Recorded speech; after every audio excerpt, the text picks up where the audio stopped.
Ladies and gentlemen, it's your old pal Craftsman Mark with a Craftsman Vintage Ratchet Extravaganza here. I've got a Flying V or Butterfly Ratchet that was sent to me by Red Repair, my good buddy Red Repair here on TikTok, and he was having a difficult time getting it rebuilt. And they don't have the repair kit available anymore from Craftsman.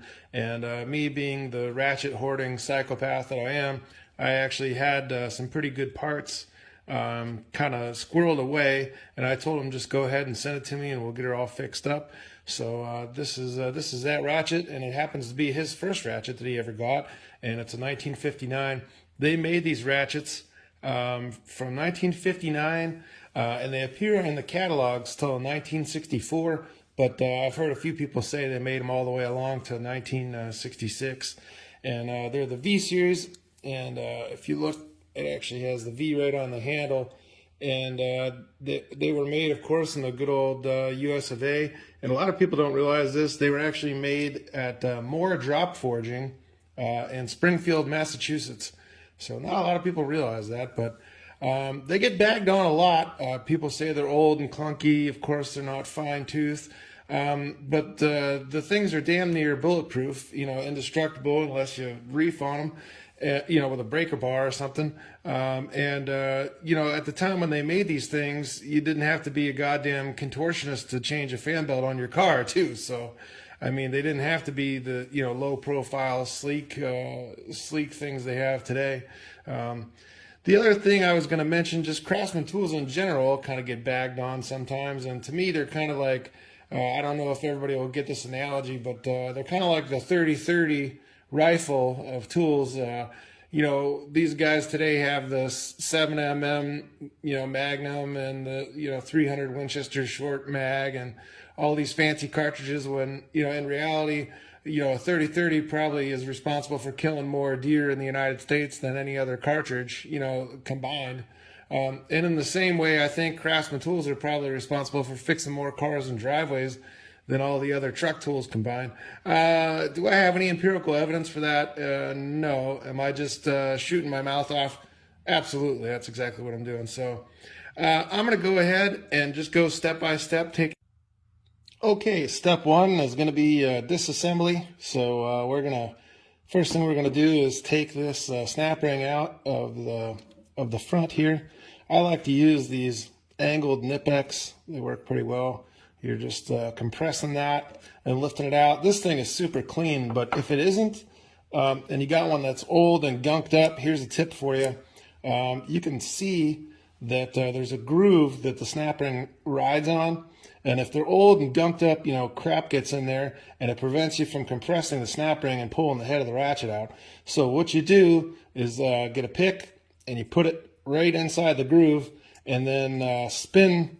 Obviously spin it around. This thing's pretty jammed up, so I don't know if I'll be able to, but if you're able to, spin the ratchet around, and it'll clear all that gunk out of the groove. And then once you get it all out of the groove there, I usually do that a few times and hit it with brake clean. Like I said, this thing's damn near spotless, so I don't need to do that. But if you got an old gunked up one, so spin it around, and then that ensures that it has a space for the snap ring to compress into, and then you can pull it out, because otherwise you run into trouble.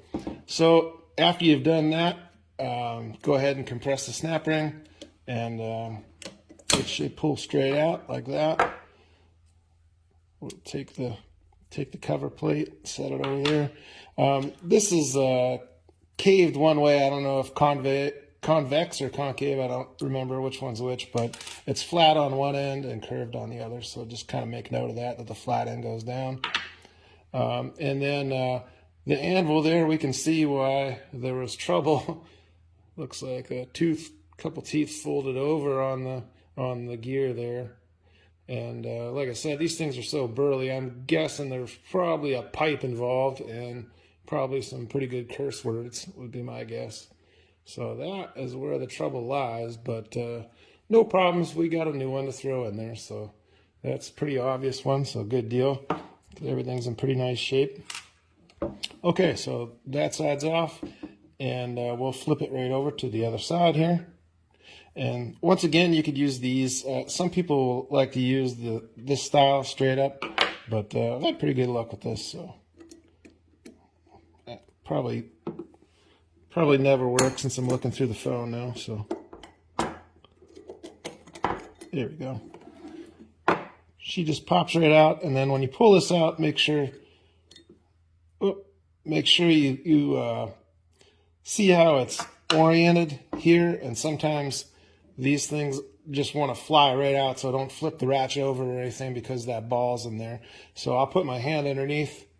The detent ball is in there, and then you just slide the pawl right out and make sure that you capture the little BB there. I've got a few of these laying around because I've lost them, so I buy them in bulk. And then the spring that holds tension on that BB is down in there, so you can just take a little screwdriver or a pick. Let's see. There we go.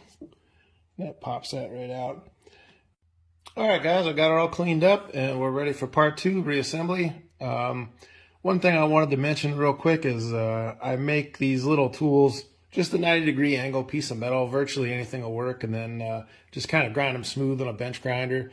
The reason being is it makes life so much easier. You'll save yourself all kinds of grief just trying to hold that ball bearing down in there when you put the pawl back in. And you know, the vast majority of ratchets are designed like that, so it's worth the time to just make something up. It does not have to be fancy at all. Like I said, that's just with some broken tweezers I used. So make yourself a little tool there.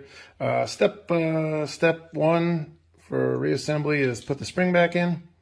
Set that sucker down in there. And then we're going to take our little BB ball bearing, and I squirted out a little bit of super lube and just get a nice dab on that. That kind of helps it stay in place, which of course it won't now that I mentioned that. So we're going to try to set it right on top of the spring there. All right. I like to say a Hail Mary. And then we'll compress her down flush. Maybe. Trying. All right. And once we got her down flush like that, get the pawl and we'll angle it in just to make it easier to set in there, you know, just the relief part, and then should slide right out. All right. So now that that's in there, on these ones you'll notice on the switch it's keyed one way. It has just, you know, a half moon key. So it makes life a little bit easier if you just turn it. If you turn it to line up with that. I'm going to squirt some juice in here while we got it. I've been accused over the years of using way too much super lube, but why the heck not? Whatever it doesn't need, it'll just spit back out, right? All right. So I got that on there, and then we'll turn this to kind of line up straight. And once we do that, it makes it easier to put the switch on, because remember, it's keyed just the one way.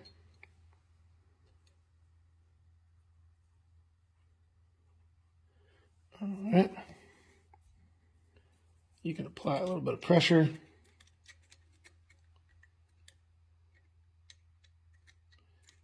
I'm shaking like an alcoholic.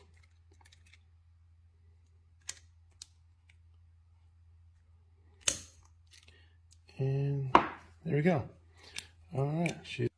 All right, guys, final assembly. Make sure you get plenty of super lube all over all the moving parts. Season to flavor. I tend to overdo it a little bit.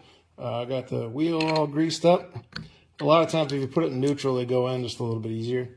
And then remember the cover plate goes face down. And then there's no chance in the world that I'll be able to get this on camera. But I'll say Hail Mary here and just see what happens. Get it compressed. Oh,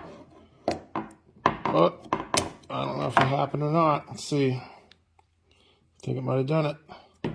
Awesome. All right, let's put it in gear and see what happens.